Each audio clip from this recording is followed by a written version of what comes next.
Do y'all like my hair? Bro.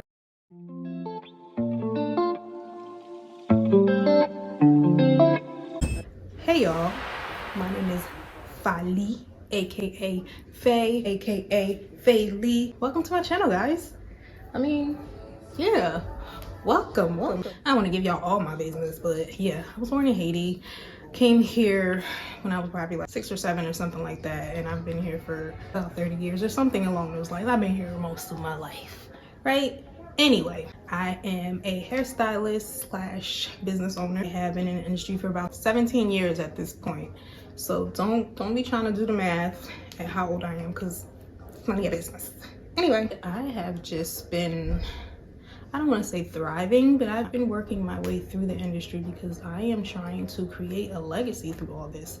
Simply because I've always done hair. It's just something that I never really wanted to take seriously, because they try and make it seem as though that the beauty industry or hairstyling industry is not profitable. And I am here to tell you that is the furthest from the truth. Hairstyling is a billion-dollar industry. So whoever tells you that there is no money to be made in it is a lie. You just have to find your path, find what works for you. As I mentioned, I am a business owner. I currently own a freelance mobile beauty glam squad, so to speak. So we specialize in hair and makeup for special occasions. I am also in the process of opening a new business, and that will be my first brick and mortar storefront. I have chosen to open up a beauty supply store along with private suite. So basically kind of giving you a whole beauty lounge situation. So beauty supply store and salon suites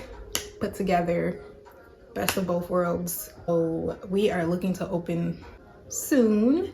Why salon suite? I have been in various salons, and the main reason why most hairstylists are behind the chair in their own salon is typically because in order for the salon to make profit, it has to generate at least $1 million in income per year. And a lot of times, if the salon does not have enough stylists, you know, producing that type of profit, the owner slash stylist has to be behind the chair helping to bring in those profits.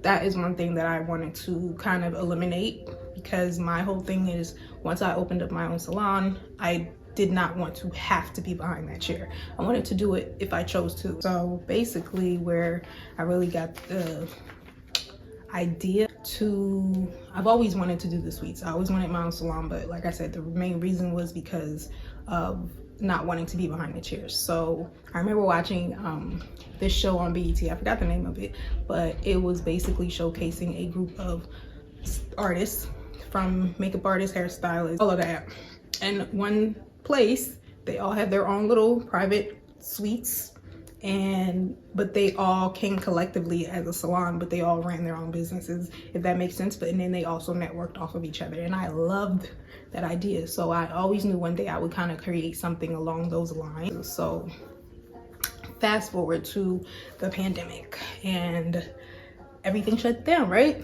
Everything shuts down. The beauty industry is basically like, we're worried at this point, only to realize we were one of the most essential workers that was needed.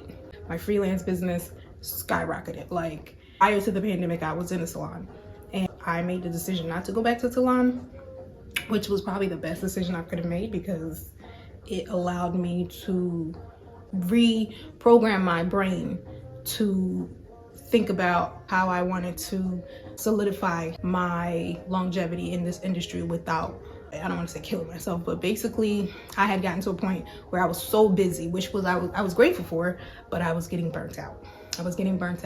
And I knew it had something needed to be done.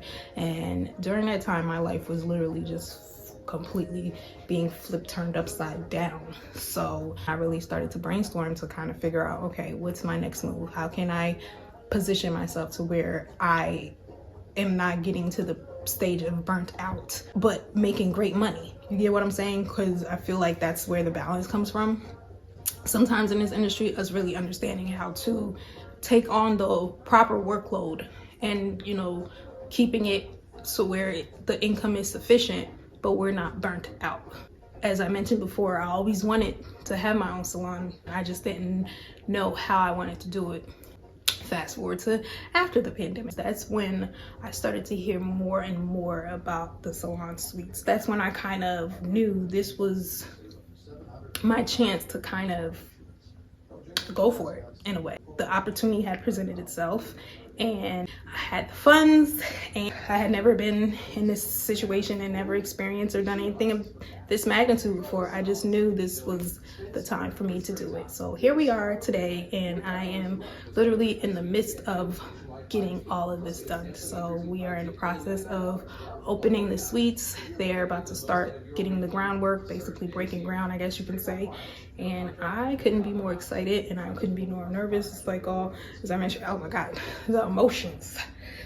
Every day it's an up and down kind of thing, but I am just grateful to be able to have the opportunity to experience the roller coaster of emotions, because the outcome is going to be something for the books. I can definitely say that. I just want to be able to take you guys along with me on the journey of building the suites and the supply store and all of that, to just coming along with me to my day-to-day, you know, appointments and weddings. I just want to be able to take you guys along on all of that wonderfulness. But don't forget to like, comment, and subscribe. And follow me on all my socials. FAY_LONDYN. I'll see y'all in the next video, but hopefully I will see y'all in the next video. I hope I didn't ramble too much.